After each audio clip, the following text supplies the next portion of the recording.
सच्चिदानंद सद्गुरु साईनाथ महाराज की जय। ओम साई राम। मित्रों, आज का ब्लॉग आप सभी लोगों के लिए विशेष लाभकारी, कल्याणकारी और ज्ञानवर्धक भी है, क्योंकि आज के ब्लॉग में हम आप सभी लोगों के लिए लेकर के आए हैं पितृपक्ष में क्या करें और क्या ना करें, क्या करने से हमारे पितृ हमसे खुश होंगे और हमारी मनोकामनाएं पूरी होंगी।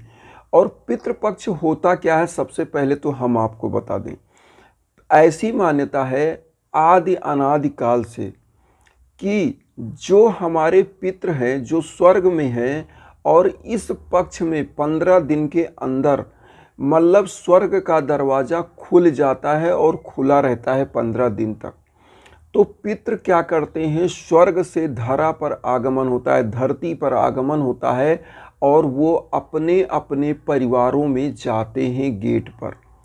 अब उस समय होता क्या है कि ये समय होता है अपने पितरों का स्वागत करने का। और स्वागत आप जानते हैं, जब कोई मेहमान आता है तो किस प्रकार से होता है। तो पितृ हमारे एक ऐसे मेहमान हैं जो हमारी कुशल क्षेम चाहते हैं, और वो ये चाहते हैं कि सेवा भावना के साथ आप उनको इस 15 दिन में अच्छे अच्छे पकवान, अच्छी अच्छी चीज़ें उनको अर्पित करें। तो अच्छी चीज़ों में सत्कर्म भी आता है, मतलब पूजा पाठ भी करते रहिए। और पितरों के लिए जो पकवान की बात हमने कही, 16 दिन में 16 प्रकार का षोडश पिंड होता है, तो 16 प्रकार का व्यंजन होना चाहिए। क्यों? क्योंकि पितृ हमारे एक ऐसे देवता के रूप में होते हैं, क्योंकि पितृ देवता माने जाते हैं। लेकिन यहाँ पर एक चीज़ क्लियर कर दूँ कि पितृ देवता से बड़े नहीं है, लेकिन उनको हम इसलिए देव मानते हैं क्योंकि वो हमारे आराध्य थे, हमारे पूज्य, हमारे पितृ हैं। तो पूजा तो परमानेंट आपको करना ही करना है और पितरों को भोग देना है। अब यहाँ पर आता क्या है कि जो डेली पकवान बने, उन पकवानों में से आपको करना क्या है, कुछ मतलब सभी पकवानों में से थोड़ा थोड़ा लेकर के और उनको एक थाली में रख करके और पितरों को याद करके, पितरों को किस प्रकार से, जब सुबह आप नहाते धोते हैं तो सुबह आप क्या करेंगे कि एक हाथ में कुसा लेंगे और जल अर्पित करेंगे। नहाने के बाद याद करेंगे अपने पितरों को, उन पितरों का चेहरा जिनको आपको याद है, जिनको नहीं याद है, उन पितरों को आप आवाहन करेंगे कि मैं आपको जल तर्पण कर रहा हूँ। और जल तर्पण क्यों होता है ये भी आप जान लें। जिस प्रकार से आप नहाने धोने के बाद कुछ नाश्ते के रूप में जल ग्रहण करते हो खाकर, उसी प्रकार मान्यता है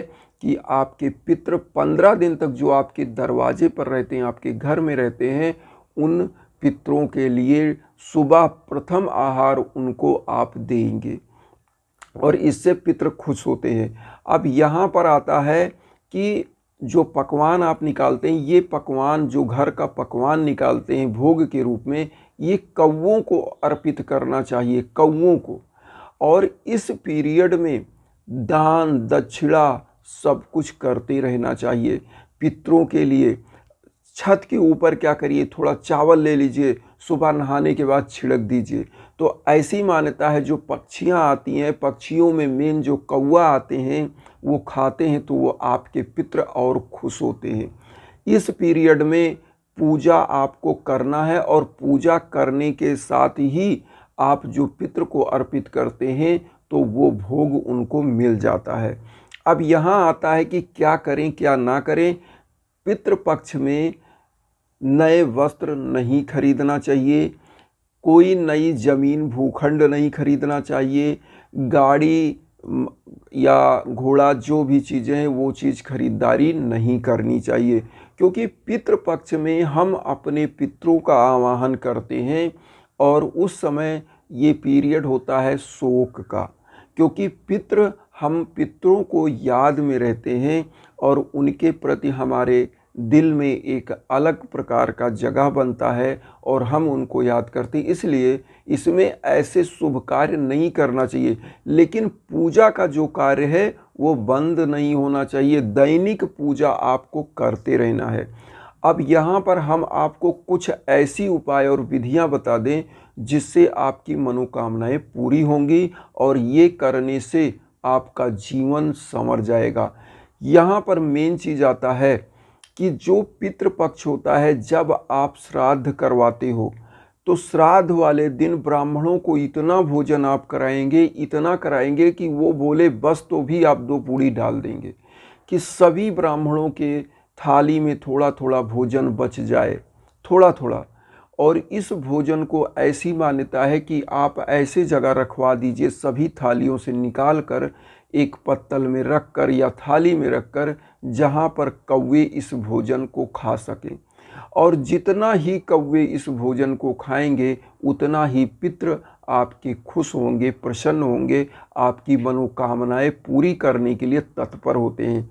इसीलिए जब हवन होता है तो पितृ देवता का भी एक आवाहन करके आप जो है उसमें अपने हवन में एक मतलब ग्रास डालते हो, और कि पितृ देवता के लिए भी समर्पित किया जाता है। तो हमारे यहाँ स्थान देवता, पितृ देवता, ग्राम देवता सबको अर्पण किया जाता है।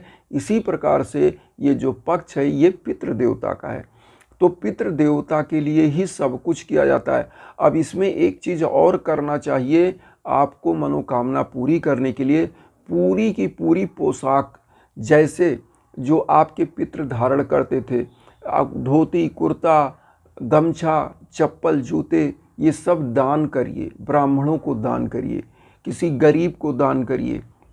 इससे आपके पितृ ये मानते हैं कि हमारा जो घर परिवार के सदस्य हैं वो हमको मान रहे हैं। जब ये दान करते हो तो ऐसी मान्यता है, कोई व्यक्ति जो इसको धारण करता है तो आपको पूर्ण के रूप में उसके रोम रोम से आशीर्वाद निकलता है।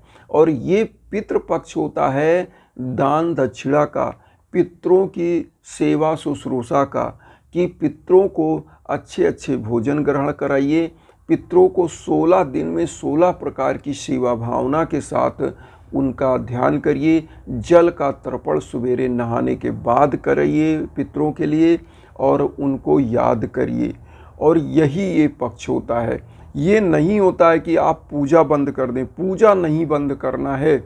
पूजा के द्वारा ही भोग आपके देवताओं के माध्यम से आपके पितरों तक पहुंचता है। तो पितृ जब देवता खुश होते हैं तो पितृ खुश होंगे और पितृ को भोग मिलेगा, क्योंकि आप डेली की पूजा नहीं बंद कर सकते।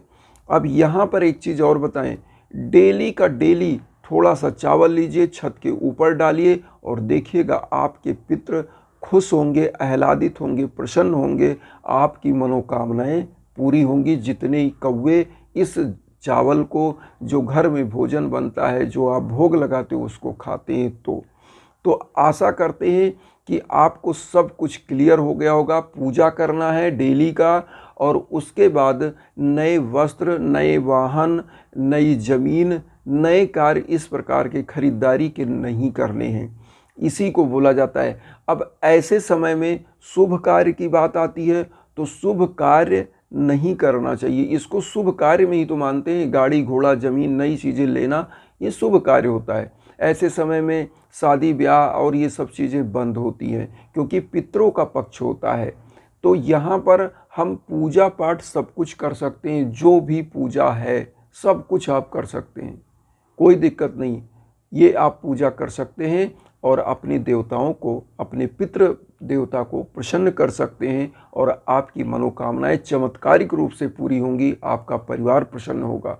तो इसी के साथ वसुदेव कुटुंबकम की जो भावना हम लेकर चल रहे हैं उसमें आपका आशीर्वाद नितांत आवश्यक है। चैनल को सब्सक्राइब के रूप में, और उन साईं भक्तों तक वीडियो को ज़रूर शेयर करिए जो किन्हीं कारणों से कष्ट में हैं, दुख में हैं। इसी के साथ ओम साई राम।